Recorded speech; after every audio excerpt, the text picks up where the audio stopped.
Hello students, आज हम दंतुरित मुस्कान का पार्ट 2 रीड करेंगे और इसको एक्सप्लेन करेंगे। तो सबसे पहले से रीड करते हैं दंतुरित मुस्कान का पार्ट 2।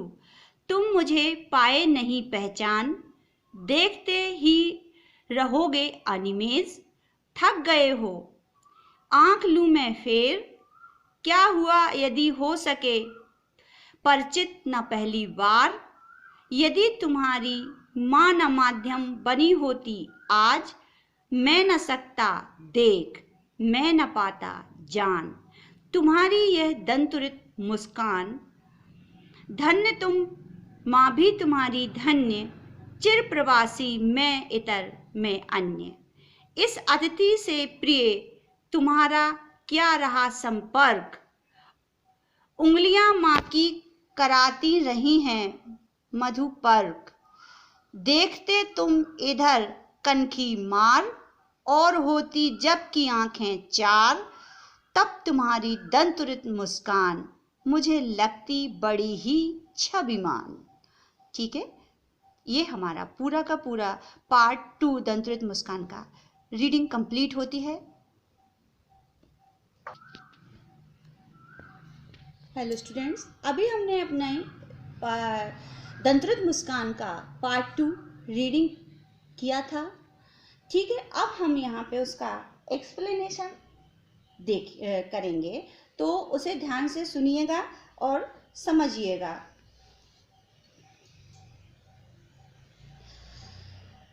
तुम मुझे पाए नहीं पहचान, देखते ही रहोगे अनिमेष। सबसे पहले कभी उस दंतुरित मुस्कान वाले बच्चे से मुलाकात का एक शब्द चित्र तैयार करता है। मुलाकात का शब्द चित्र तैयार करते हुए कहता है कि जब बच्चा उसे पहली बार मिलता है या तो कैसा व्यवहार करता है, अजनबियों की तरह व्यवहार करता है। तो कभी कहता है कि तुम मुझे पहचान नहीं पाए, देखते ही रहोगे अनिमेष। यहाँ अनिमेष का अर्थ आता है बिना पलक झपकाए।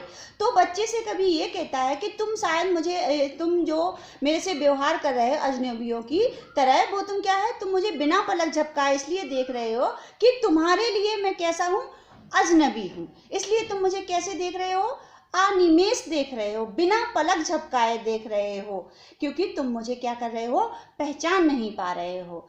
ठीक है, और फिर आगे बढ़ते हैं। आंख लूं में फेर, क्या हुआ यदि हो सके परिचित न पहली बार। आगे कभी कहता है कि तुम मुझे अजनबियों की तरह इसलिए देख रहे हो, बिना पलक झपकाए इसलिए देख रहे हो कि तुम मुझे पहचान नहीं पा रहे हैं। कभी कहते हैं तुम इस तरह मेरी तरफ लगातार देखने से कैसे हो जाओगे, थक जाओगे। कभी को बच्चे की जो कोमलता होती है उसका ख्याल आता है, और वो कहता है कि तुम इस तरीके से मेरे तरफ जब देखते रहोगे तो पक्का है कि तुम निश्चय ही थक जाओगे, इसलिए मैं ही तुम्हारी तरफ से आंखें हटा लेता हूँ। थक गए हो आंख लूं मैं फेर, क्या हुआ यदि हो सके परिचित न पहली बार, यदि तुम्हारी माँ न माध्यम बनी होती आज, मैं न सकता देख, मैं न पाता जान। इन लाइनों का अर्थ कभी ये कहता है कि क्या हुआ कि तुमने मुझे पहली बार में पहचान नहीं पाया, लेकिन वो कहता है कि धन्य है तुम्हारी माँ, क्योंकि इसे वो ये चीज कहते हैं कि कवि और बच्चे के बीच को परिचय कराने वाली उसकी माँ है। समझ रहे हो मेरी बात को? तो माध्यम कौन बना, माँ। तो वो यही कहते हैं यदि तुम्हारी माँ तुम्हारे और मेरे बीच परिचय कराने के लिए माध्यम न बनती, तो कैसे आज आप मुझे मेरे से परिचय हमारा आपका हो पाता। ठीक है, इसलिए धन्य है आपकी माँ, तुम्हारी माँ यदि मेरे से परिचय नहीं कराती, उसने माध्यम का कार्य किया। परिचय दोनों हमें बच्चे से और कवि के बीच जो परिचय हुआ, लेखक कवि यही कहना चाहता है, उसका माध्यम कौन बना, माँ को माध्यम मानते हुए। ठीक, उसने ये मैं न सकता देख, मैं न पाता जान। तो वो ये कहता है यदि आपकी माँ मेरी माध्यम नहीं होती, हम दोनों के बीच की माध्यम नहीं होती, तो मैं ना तो आपको देख पाता ना आपको जान पाता। ठीक है, तात्पर्य है कि तुम्हारी माँ तुम्हारे बीच माध्यम का कार्य करती है, तो तुमसे मुझे देखकर क्या, फिर उसके बदले में उसे क्या मिला, वो बच्चे की निश्चल निष्कपट मुस्कान मिली। ठीक है, जिसे वो देखना चाहता था। ठीक, आगे बढ़ता, तुम्हारी यह दंतुरित मुस्कान तुम धन्य तुम्हारी माँ भी तुम्हारी धन्य, मैं चिर प्रवासी मैं इतर में अन्न, इस अतिथि से प्रिय तुम्हारा क्या रहा संपर्क। आगे वो कहते हैं कि तुम्हारी माँ से मुझे जो सौभाग्य मिलाने का सौभाग्य प्राप्त हुआ, क्योंकि मैं कैसा हूँ, तुम्हारे लिए एक अतिथि की तरह हूँ। मैं बाहर रहता हूँ, तुम्हारा मुझसे ज़्यादा परिचय नहीं है, तुम्हारा मुझसे ज़्यादा क्या है, परिचय नहीं है, इसलिए हमारा क्या है, आपसे ज़्यादा संबंध भी नहीं हो पाया है। बंद कर दो थोड़ी, ठीक है। तो ये जो तुम्हारी दंतुरित मुस्कान में नहीं देख पाया, क्योंकि यहाँ पे कवि अपने आप को बच्चे के लिए एक अतिथि के रूप में करता है, लेकिन माँ को धन्य बताता है क्योंकि वो उसके बीच परिचय करवाती है और उसके बच्चे के पास निश्चल और निष्कपट मुस्कान होने के कारण वो बच्चे अभी निश्चल है, ठीक है।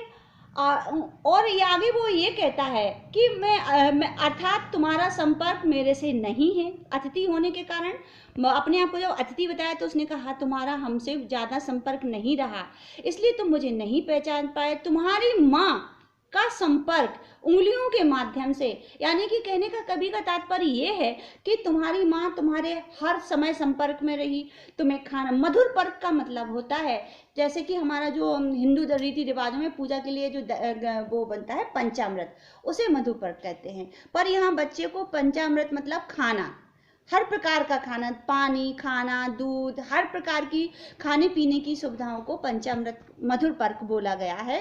तो यहीं पे वो क्योंकि वो बच्चा कैसे माँ के हाथों से खाता है, तो मधुर पर्क उसकी उंगलियों में उसे पंचामृत देती है, इसलिए वो बच्चा उन उंगलियों को पहचान सकता है, उसमें उन माँ के साथ और माँ के हाथ के मतलब माँ के साथ उसका पूरा गहरा आत्मीयता का रिश्ता है। कभी इसी बात को स्पष्ट करता है और अपने आप को जो अतिथि के रूप में महसूस करता है और माँ के साथ बच्चे का गहरा आत्मीयता रिश्ता बताता है, क्योंकि माँ उसके साथ रहती है, उसकी सुख सुविधाओं का ख्याल रखती है, उसे भोजन कराती है, जिससे कि बच्चा माँ को पहचानता है। तो आगे बढ़ता है, इसीलिए तुम उसे पहचान लेते हो और तुम्हारी उंगलियों, और तभी तुम क्या करते हो, जब तुम मुझे देखते हो तो तभी अपनी उनकी उंगलियों को पकड़कर, समझ रहे हो, तभी चूंकि आत्मीयता का रिश्ता है, तभी तुम जब मेरी तरफ मैं देखता हूं तुम्हें, तो तुम क्या करते हो, माँ की उंगलियों को पकड़कर, अपनी माँ से तुम्हारा आत्मीयता का रिश्ता होने के कारण तुम उनकी उंगलियों को पकड़कर मुझे कनखी मारकर का मतलब यहाँ पे है तिरछी नजर से देखते हो, ठीक है, कनखी मारकर मेरी तरफ देखते हो। और जब मैं तुम्हारी तरफ मतलब तुम दोनों की नज़रें मिलती हैं तो तुम मुस्कुरा देते हो और मुझे उसका लाभ मिलता है, क्योंकि आपकी मुझे दंतुरित वो मुस्कान, निश्चल, निष्कपट, निस्वार्थ मुस्कान देखने के लिए मिल जाती है और ये मेरा सौभाग्य होता है, ठीक है। तो ये हमारा दंतुरित मुस्कान का रीडिंग और एक्सप्लेनेशन कंप्लीट होता है।